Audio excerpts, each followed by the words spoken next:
wasn't just a regular day at the Browns practice in Cleveland. This wasn't some boring session where reporters just wrote down numbers or fans drank coffee. Nope, things got super messy. While Joe Flacco ran out like he was back in 2013 and Dillon Gabriel threw passes he couldn't even see, something way bigger was going on.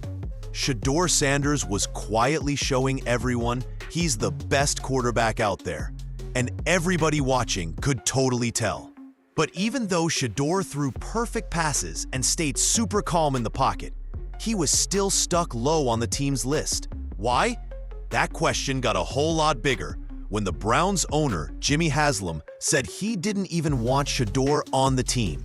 That news shocked all the fans, and it made picking Dillon Gabriel in the third round look like a huge mistake. Especially since Gabriel threw a bad pass that got picked off for a touchdown because he couldn't see over the big guys in front of him. Yup, you heard that right. Too short, bad choice, game over. Meanwhile, Shaduer didn't mess up at all. He didn't panic under pressure. He just played awesome, as usual. So now, this practice isn't just about who's playing with the main guys. It's about something way bigger. A fight between a famous name they're scared of and a new guy they're trying to push into being a star. Things just got way more intense. And Shedeur Sanders, he's not just getting by. He's making everyone rethink everything. The Cleveland Browns thought they had their quarterback plan all figured out when they started day 6 of practice. Joe Flacco would lead, Dillon Gabriel would learn, and Shedeur Sanders, he'd just be happy to be there. At least that's what they thought. But that plan is falling apart faster than Gabriel's throws when he's rushed. Let's talk about what really happened. Kenny Pickett got hurt in his leg, and that started a big three-way quarterback fight nobody expected. Flacco's still the main guy for now, but behind him, things got crazy. Gabriel, picked in the third round, was supposed to be the next big thing, but he's been super up and down all week. And on day 6, he made a huge mistake that showed everyone his problems. He threw a pass that got picked off for a touchdown in a red zone drill. And it wasn't just a bad decision. He literally couldn't see over the big guys blocking for him. He threw a wobbly pass into a crowd of defenders, staring at a guy he couldn't even see. The pass was too short, too late, and super easy for Cameron Mitchell to grab. Now, compare that to Shedeur Sanders, who didn't throw any bad passes, didn't get nervous, and didn't waste a single chance he got, even with fewer tries. He worked with the backup and third-string guys, but still looked more ready for the NFL than the guy picked way higher. This isn't just a list of who's playing when anymore. It's a total mess. The fans can feel it, the team can feel it, and now with Jimmy Haslam's words out there, the quarterback fight is getting super heated.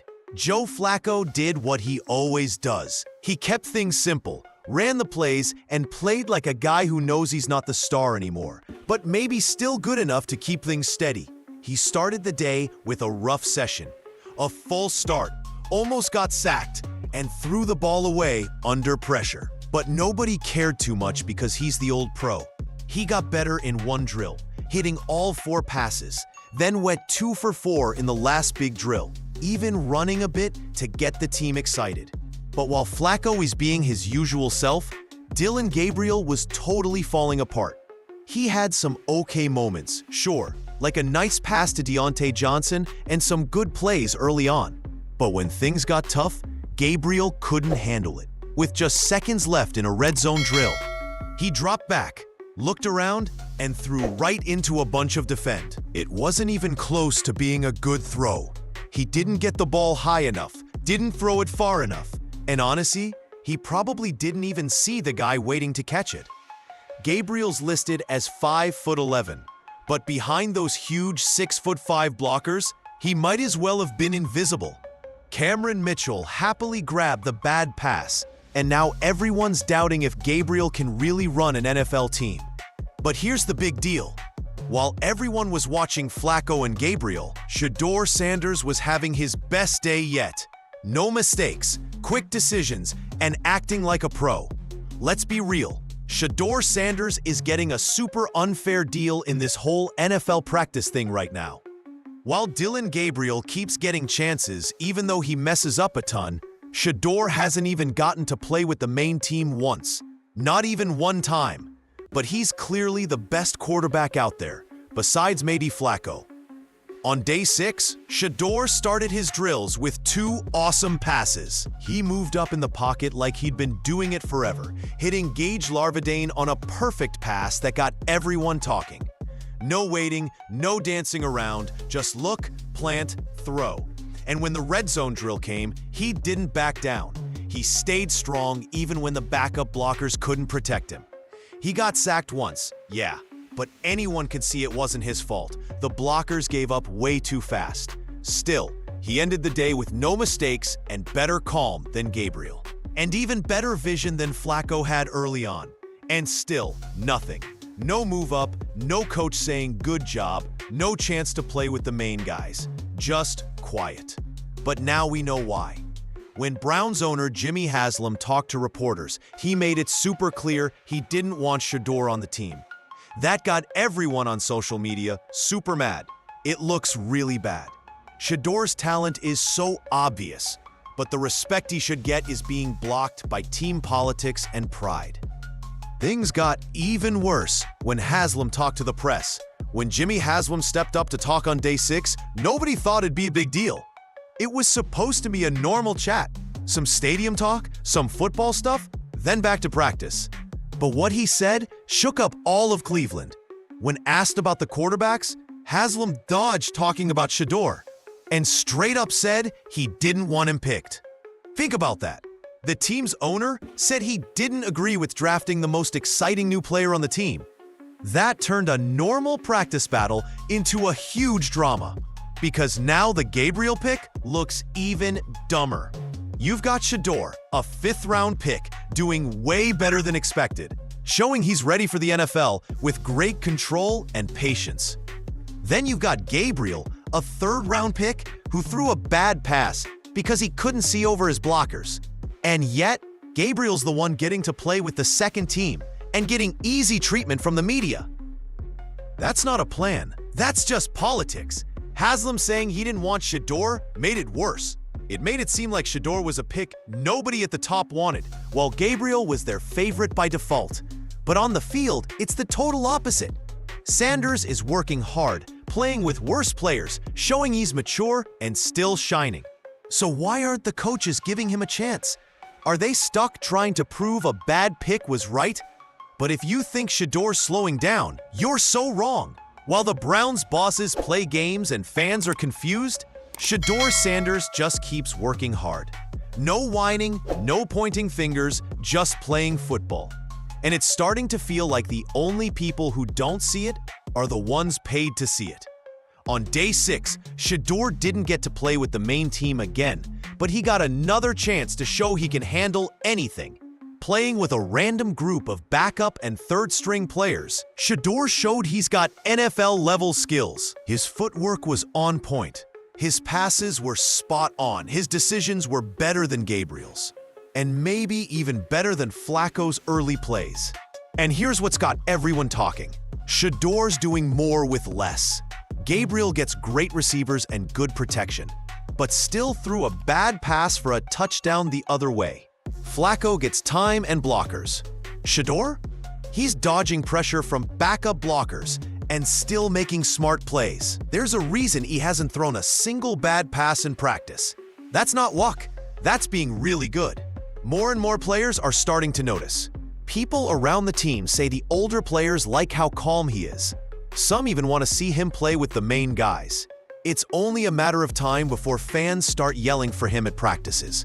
The more you look, the clearer it gets. The only thing stopping Shedeur is some weird agenda, not his skills.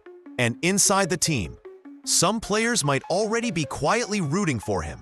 While the Browns coaches act like Shedeur Sanders doesn't exist, fans are starting to see what's really going on, and they're not happy. Social media went wild after day 6 of practice, with Browns fans asking the same thing over and over. Why isn't Shedeur getting to play with the main team?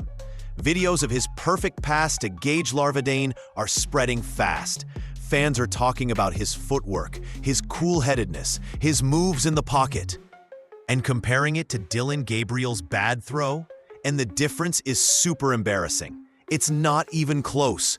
One looks like a high school backup trying to survive an NFL rush, and the other looks like he was made to lead a big team. And when Jimmy Haslam's words about not wanting Shaduer got out, that just made fans even madder. Browns fans, who already don't trust Haslam's quarterback choices, are now openly wondering if he's keeping Shaduer down for personal reasons. After all, this is the same guy who said yes to Deshaun Watson's huge contract. And now they're acting like a smart, humble, super talented rookie doesn't deserve a chance. Fans aren't falling for it. They're starting to cheer for Shaduer during drills. They're calling radio shows asking for change. And they're reminding the team bosses that, in Cleveland, talent matters. If the big shots upstairs can't see it, the fans will make them listen. And if you think this story's over, just wait. It's going somewhere big. You can feel it. Things are changing in Cleveland. No amount of team-list tricks or quiet bosses will stop it. Because no matter how much they try to hide him behind safe picks like Flacco or their favorite draft choice like Gabriel, Shedeur Sanders just keeps getting better. And now, fans, older players, and football experts are all seeing it. It's like a quiet takeover is happening. Every practice he does is full of energy. Every pass he throws is like saying, "I'm here."